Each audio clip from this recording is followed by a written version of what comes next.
Have you ever sat in a quiet room, waiting for the phone to ring, telling yourself, they're probably just busy today? And then the day becomes a week, and the week becomes silence. You used to hear from them often, family, friends, even the neighbors would stop by for coffee, but now, it's like the world is slowly backing away. No arguments, no goodbyes, just distance. You ask yourself, did I do something wrong? Is this just what aging is? Or worse, am I becoming invisible?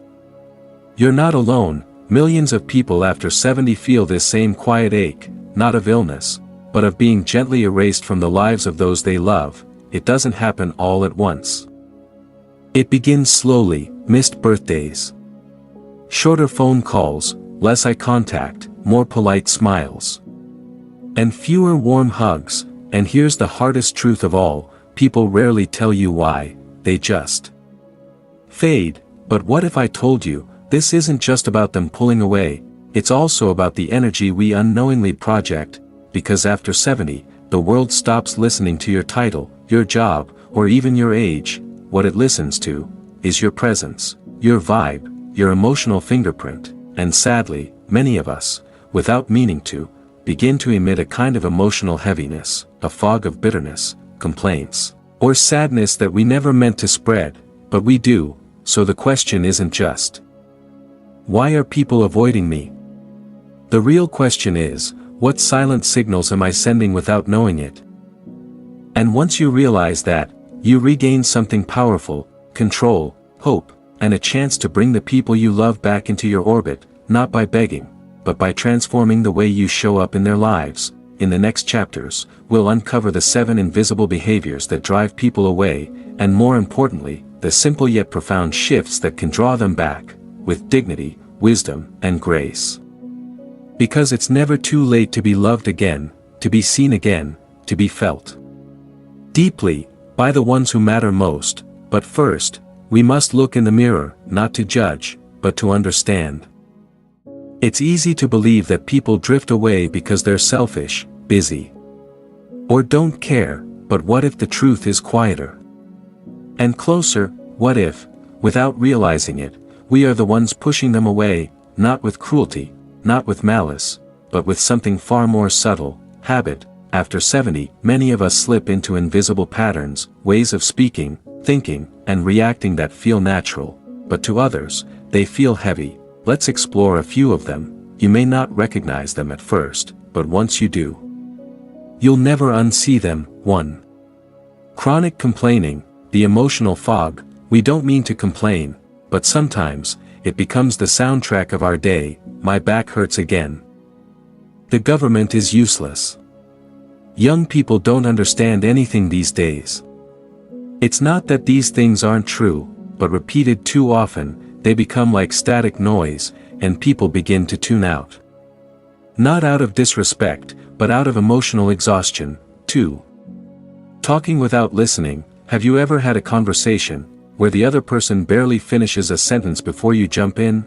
Oh, I know exactly what you mean. That reminds me of, suddenly, it's not a conversation, it's a monologue. As we age, our stories feel more urgent, but sometimes, the greatest gift we can offer isn't wisdom, it's silence, it's presence, it's letting someone else feel heard. 3. The I know better reflex. Yes, we've lived longer, we've seen things, we've survived things, but when we constantly correct, advise, or dismiss the ideas of others, we don't seem wise, we seem controlling. People want connection, not correction, especially younger people, your kids, your grandkids. They don't always want the answer, sometimes, they just want an ally. 4.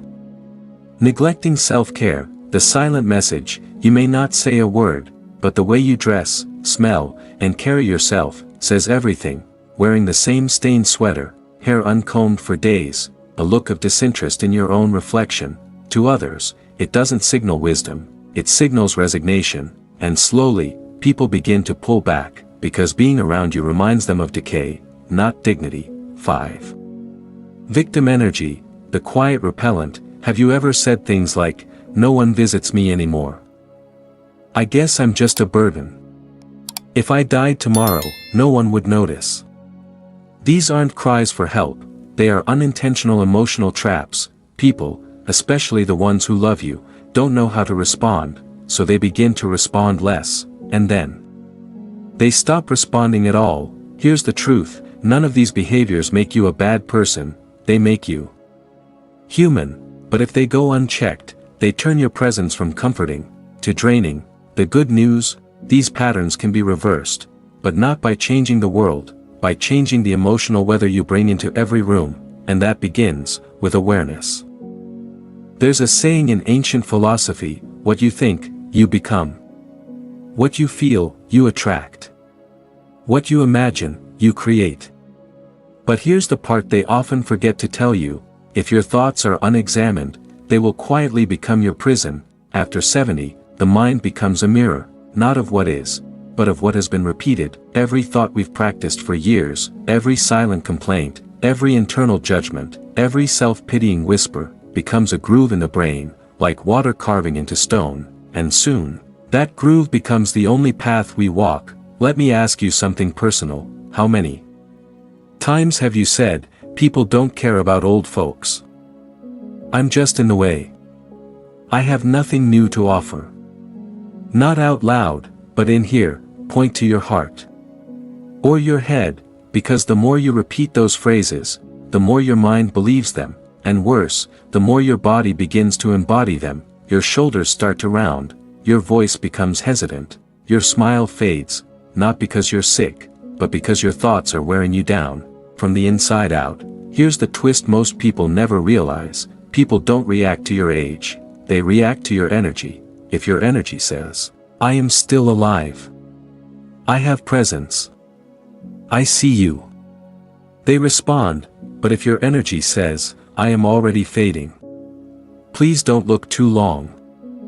They pull away. This is not about fake positivity, it's about mental hygiene, it's about becoming aware of what you've been rehearsing in your mind for decades, because if you don't choose your thoughts will choose your future, and for many people over 70, that future looks like loneliness, regret, and emotional shutdown, not because it must, but because no one taught them how to shift the script. Here's the science. Your brain never stops learning, even at 75, even at 90, you can change the wiring. It's called neuroplasticity. It means your brain is plastic, not permanent, flexible, not fixed, which means, you can rewrite the inner story, you can choose a different mantra, you can begin whispering to yourself, I am still growing. I am still valuable. I bring light with my presence. And if you do it enough, your body begins to stand taller, your eyes brighten, and people begin to lean in again, because something in you feels alive again. People don't remember facts, they remember how you made them feel, and the truth is, if you don't feel worth being around, no one else will either. But when you begin to speak beauty to yourself, the world slowly starts speaking it back. There's a rare kind of person, who doesn't speak much, but when they do, you lean in. There's a calmness in their presence, a softness in their eyes.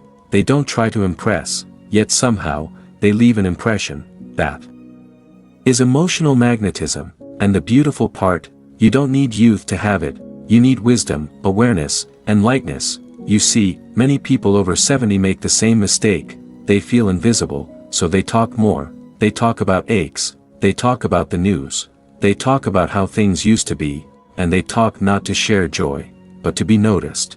But here's the truth, attention doesn't come from noise, it comes from presence. From making others feel seen. Let me tell you about Mrs. Eloise. She was 82, quiet as a feather, she barely spoke at family gatherings, but every grandchild sat by her side. Why? Because when she listened like the world stopped turning, no distractions, no advice, just warm eyes. And a heart that said, you matter. That's the secret. We don't connect by talking, we connect by holding space, and the elderly, those who learn to listen with depth, not just ears, become emotional magnets. People return to them for peace, not just out of duty. But connection isn't just about depth, it's also about lightness. There's a certain charm in those who have grown old, but still laugh like children. They joke, they dance a little, they don't take themselves too seriously, and suddenly, the room breathes easier, because here's the truth most seniors forget: people are drawn to those who make them feel lighter, not heavier. You don't have to wear your pain like a medal, you don't have to retell every sorrow. Instead, you can be like a breeze, soft, fresh, unforgettable. People crave that, especially in a world filled with tension. So ask yourself, are you bringing warmth or weight into the room? Next time you're with someone, ask one question, then really listen, not to respond, not to correct, but to understand. Then say their name, smile, let silence stretch without fear, and watch how their guard melts. Because most people don't need advice, they need to be heard, deeply, gently, without interruption. Emotional magnetism doesn't come from trying harder, it comes from caring deeper, and laughing lighter. It's in the softness of your voice, the patience in your presence, the sparkle in your aging eyes that says, even now, I am a joy to be around. There comes a time in life, when people stop asking how you feel, they assume, they glance at your body, then at your age, and silently decide what you are, or aren't, capable of. That silent judgment is a thief, it steals dignity, it whispers that self-care no longer matters, that comfort is more important than confidence, that looking presentable is optional now. But here's the truth, dignity doesn't age. It only fades when we stop defending it. Self-care is not vanity, it's rebellion. It's a quiet statement that says, I still matter. I am still here. And I still choose to respect myself, even if others forget to. Stand in front of a mirror. Not to judge, but to reconnect. Ask yourself, when did you last feel proud of the person looking back? Was it when your clothes fit well, when your hair was neat, when your scent reminded you of your younger self? Here's what most people forget: when you take care of your appearance, you're not trying to look young, you're reminding the world you're still alive. And that reminder, it commands respect. Renewal doesn't require luxury, it requires intention, a clean outfit that fits you well, a warm shower each morning, well-groomed nails and hair, fresh sheets and a tidy room, a favorite scent that awakens a memory. Each act says, I am not done caring for this body, because this body still carries my soul. When people see you neglect yourself, they subconsciously do the same. But when you carry yourself with quiet pride, when your posture says, I still have something to offer, when your face glows not just with cream, but with self-regard, the world responds differently. Your children stop rushing past, your grandchildren look up with wonder, strangers offer more courtesy, and old friends come back, not out of guilt, but admiration, because respect begins where self-respect is restored. Even if you use a cane, you can walk with elegance. Even if your hands tremble, they can still prepare tea with grace. Even if your voice has softened, it can still speak with clarity. Self-care is not about denying age, it's about embracing it honorably. Dignity is when the soul wears the body well, no matter how aged the fabric. When you take care of yourself, people remember to treat you with care. When you smile with purpose, they smile back, not out of pity, but out of genuine connection. And when you start your morning with small rituals of renewal, you stop waiting for life to happen, you start participating again. You are not a burden, you are a beacon, but you must polish the glass, so your light can shine through. Because at any age, the way you treat yourself, teaches the world how to treat you. There's a special kind of loneliness, it doesn't come from being alone, it comes from being surrounded by people, yet feeling invisible. Your children walk past you, your phone sits silent, and when you finally speak, the room doesn't stop to listen, it hurts quietly. But here's the truth no one tells you, connection isn't lost all at once, it fades, whisper by whisper, until silence feels normal. You may ask, do I have to chase people just to be seen again? Absolutely not, because there is a powerful way to reconnect, without begging, without guilt, and without pretending to be someone you're not. It begins with rebuilding the invisible bridge. Bridges don't collapse overnight. They weaken through small cracks, repeated complaints that replaced real conversations, old stories repeated too often without interest in new ones, moments of control disguised as care, assumptions that you're no longer part of real life, and slowly, the people on the other side stopped crossing. But here's what matters now: the same way it faded, it can be rebuilt, one silent beam at a time. Ask about their world first, instead of saying, "You never call me anymore." Try, "How have you really been lately?" Not just, "Fine, I want to know the real version."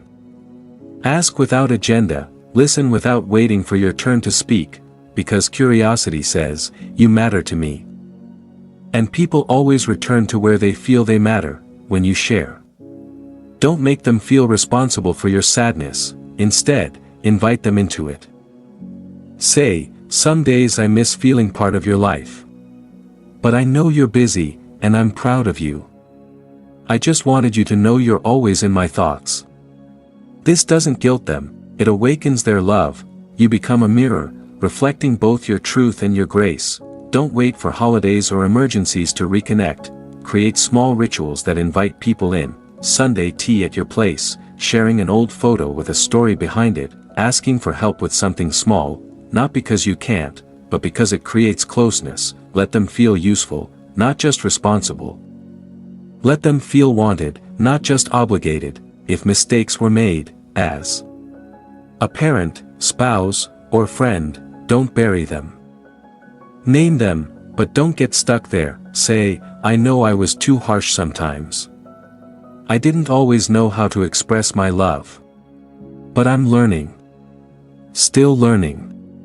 And I hope there's still space for us." This isn't weakness, this is leadership of the soul, and it reopens hearts faster than any apology ever could. And then, something changes. Your phone rings more often, conversations stretch a little longer, laughter returns. Not out of obligation, but belonging. You no longer feel like a guest in your own family's life. You feel like the elder you were always meant to be, the quiet strength in the room, the storyteller they lean into. The one they seek, not because they have to, but because they want to. People drift, but they don't forget love, they forget how it felt to be around it. So be the feeling again, be the presence that makes people pause, be the wisdom they don't want to scroll past. Because when you rebuild the bridge, they'll come back across, not because you begged, but because they remembered how much they missed you.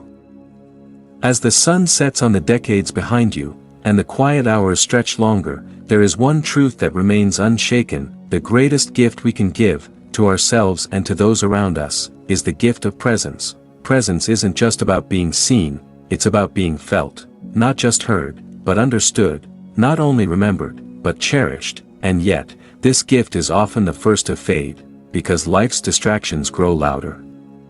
Because pain and fatigue cloud the heart, because silence sometimes feels safer than risk, but the truth whispers softly, it's never too late to be the person who embraces life fully, and in doing so, draws others close. What if you stopped waiting? For a special day, for the right mood, for the perfect moment? What if you chose, right now, to open your heart, to forgive yourself and others, to share a smile, a story, a tear, because this moment, right here, right now, is your final embrace with life's beauty. We carry regrets like stones in our pockets, but the lighter you become, the brighter your spirit shines. Release the weight of what could have been.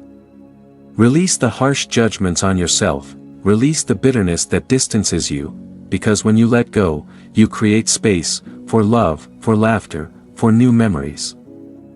Your legacy is not the years you've lived, nor the things you've amassed, it's the energy you leave behind, the warmth in a room when you enter, the kindness in a word, the light in a glance. When you choose presence, you become the person people gravitate toward, long after the moments have passed. So, before it's too late, embrace yourself with compassion, embrace your loved ones with patience, embrace each day with gratitude.